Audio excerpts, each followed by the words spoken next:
The fall season it's already on its way, and with one of the biggest anime seasons quantity-wise, you can be sure that there's a little something for everyone.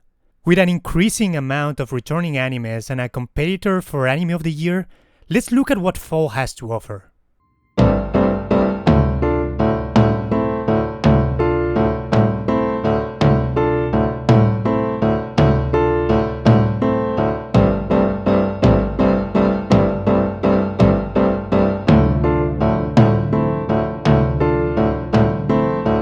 We start as always with returning animes. Dr. Stone is back with a new world. Spy Family is bringing cuteness into the mix. Dead Mount Dead Play is back with more necromancer mysteries. Arknights is still not catching my attention with its story. And Tokyo Revengers keeps answering the question, what if 13 years old were gangsters?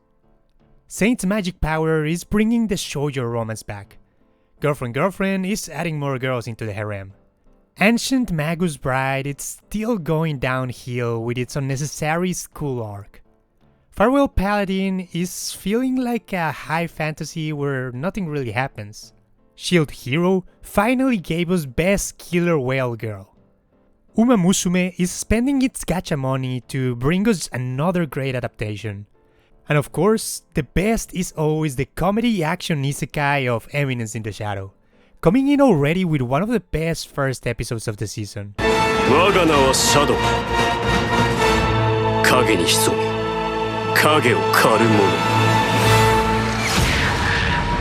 As always, returning animes are doing some heavy lifting, so new animes need to step up and keep us interested. Okay, I guess you got my attention. The vexations of a shot-in vampire princess brings the smugness of a vampire lolly and a fantasy world in a perfect combination to give a feel of Yuri, action fantasy, and slice-of-life comedy. Telling the story of a shot-in weak vampire thrown into a war as a commander that has to pretend to be the strongest in order to protect herself from both enemies and friends. Keeping up with smug ladies and fantasy, Tearmon Empire comes out as ReZero, Marie Antoinette edition, in which a young princess of a kingdom, let's just call it France, is killed by the guillotine after a revolution and back to her younger self. She vows to fix everything and stay away from best girl of the season, Guillotine-kun.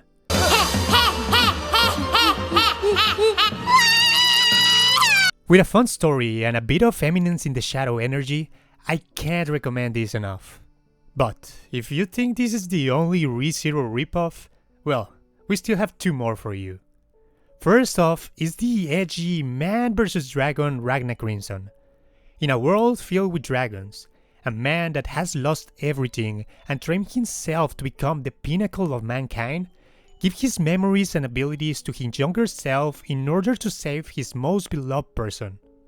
Of course, a lolly. And we also have Returner Magic Should Be Special. This is yet another adaptation of a Korean manhwa that just ticks all the boxes of a great fantasy adaptation. At the end of the world, a magician defeats the last threat of humanity, only for an explosion to go off and return back in time. With the knowledge of the future in his mind, he's prepared to do anything to save his beloved people. At least this time is not a lolly.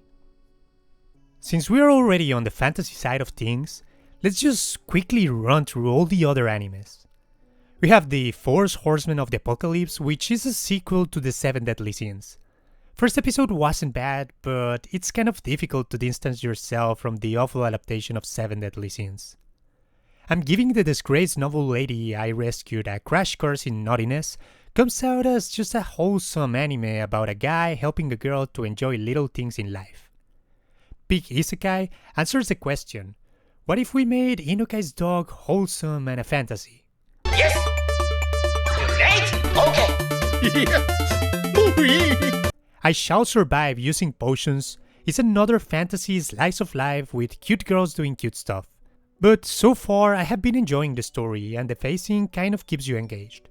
Demon Sword Master of the Excalibur Academy feels like the most generic fantasy I have seen, but unique with some parts of its premise. But if you like fantasy, I'm sure you will enjoy it.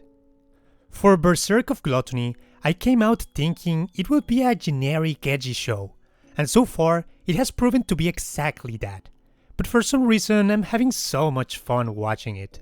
A guy that can take the power of anyone he kills and in a world where holy knights treat people like trash. Just sign me up already. And My Daughter Left the Nest and Returned as an S-rank adventurer has a bit of action and fantasy combined with the mundane interactions of a dad spending his time in his hometown waiting for his daughter to come back home.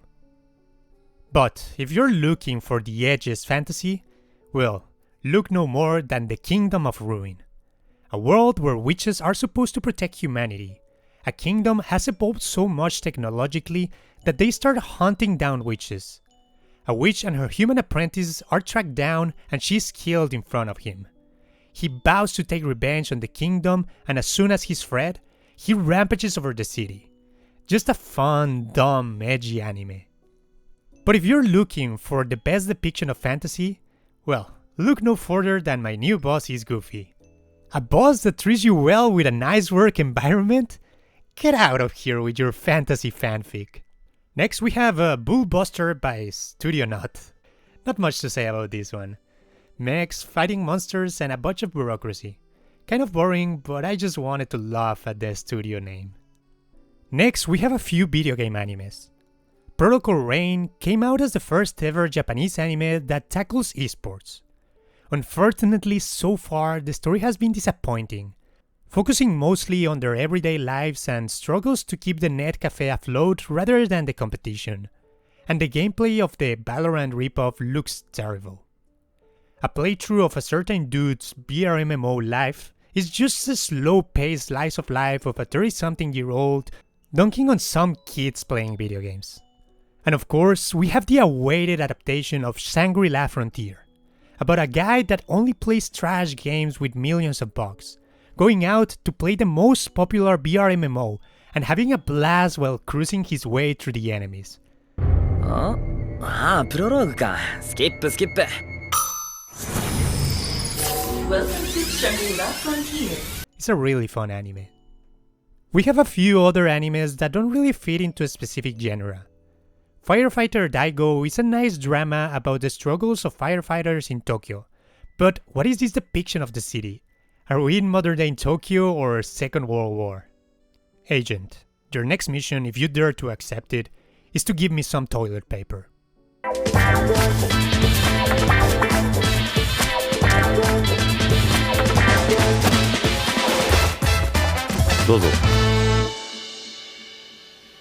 Under Ninja came out of nowhere, with a really fun first episode about the world of ninjas in modern day Japan.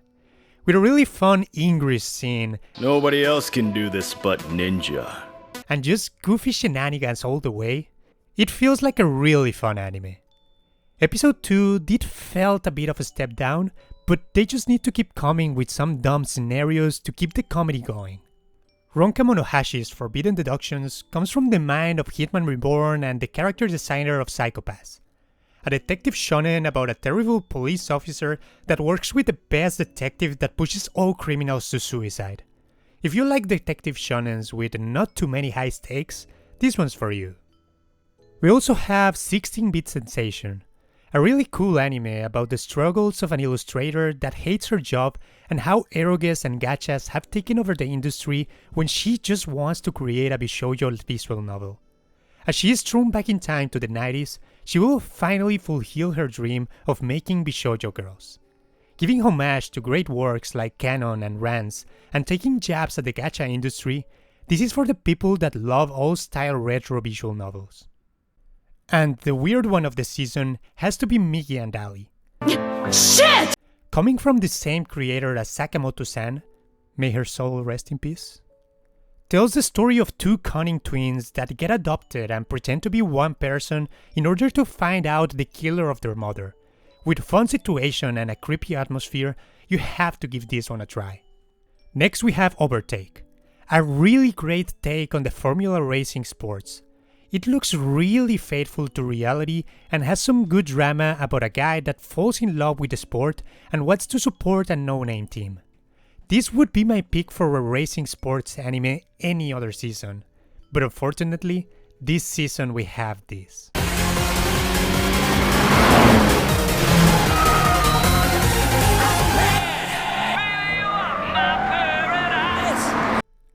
Eurobeat is back, baby! We have the adaptation of MF Ghost, a sequel to the popular anime and manga Initial D. This time telling the story of a half-Japanese, British guy that joins a new competition of racing in Japan called MFG, in which people compete in Nurvant racing tracks. I really can't point out what brought me into this anime. I mean, I'm really not sure. But when there is Eurobeat and racing, you know this is going to be a great anime. Moving on with the romance animes. A Girl and Her Guard Dog. It is a story about the young granddaughter of a Yakuza boss that just wants to have a normal life and romance, followed by a guy that has taken care of her for over 10 years, pretending to be a student to keep tabs on her, as she is secretly in love with him. Cute story with cute moments, but why do I see Usagi Drop written all over this place? I mean, Love with the Villainess is yet another Otome game villainess story, this time with extra Yuri, as her protagonist reincarnates as the main protagonist of her favorite Otome game. As she was in love with the villainess of the story, she loves getting bullied by her and teasing her while having a wholesome relationship for the most part.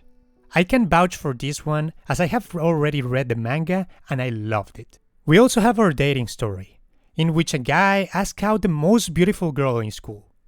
Known for being really easy and changing boyfriends quite often, she proceeds to accept his confession, bring him to her room, and ask to have sex. Guys, are we really doing it? Our protagonist has finally come with some balls? Yeah, of course he doesn't. As he discovers that she devotes herself to her partners and they usually break up with her, he decides to take things slowly and get to know each other better in order to get a wholesome relationship. This is a cute rom-com and I'm loving it, but for the love of God, you could have had both things. But you know who's having both? GigaChat himself. You guys can only get one girlfriend? Well, how about 100? Tsunderes, kuderes, deredere, if it has a dere in the name, he has them.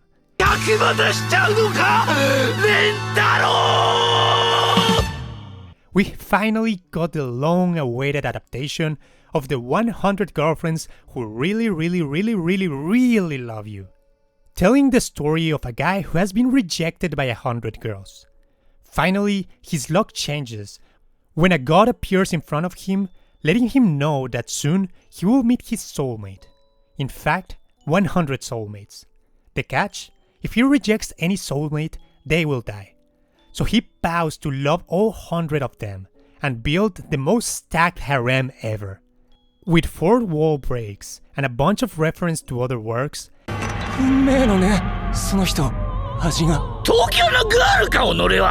this is the perfect adaptation to a manga and a contender for anime of the season.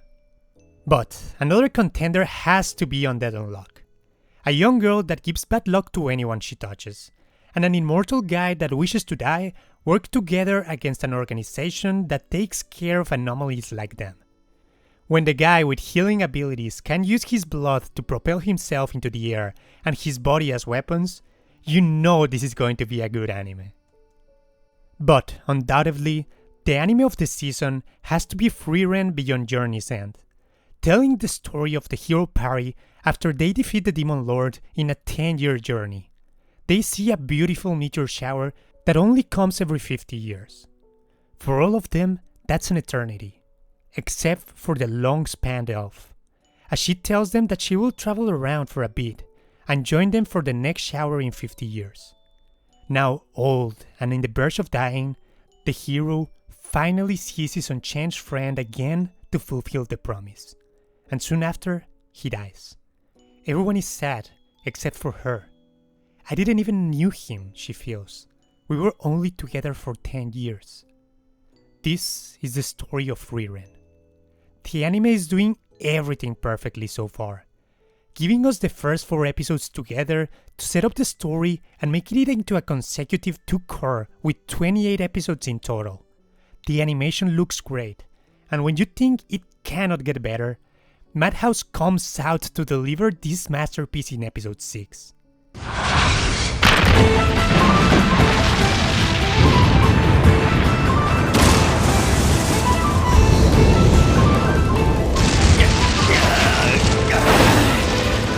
Keep in mind, this was only 3 panels in the manga. This is a slow-burning high fantasy about an elf finding the meaning of life and understanding the short lifespan of humanity. 人間の寿命は短いって分かっていたのに、なんでもっと知ろうと思わなかったんだろう。It is a beautiful experience and you should watch it.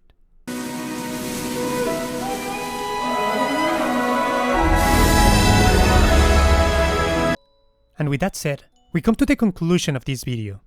Which are your favorite animes of the season? Let me know in the comments below. Until then, see you guys next time.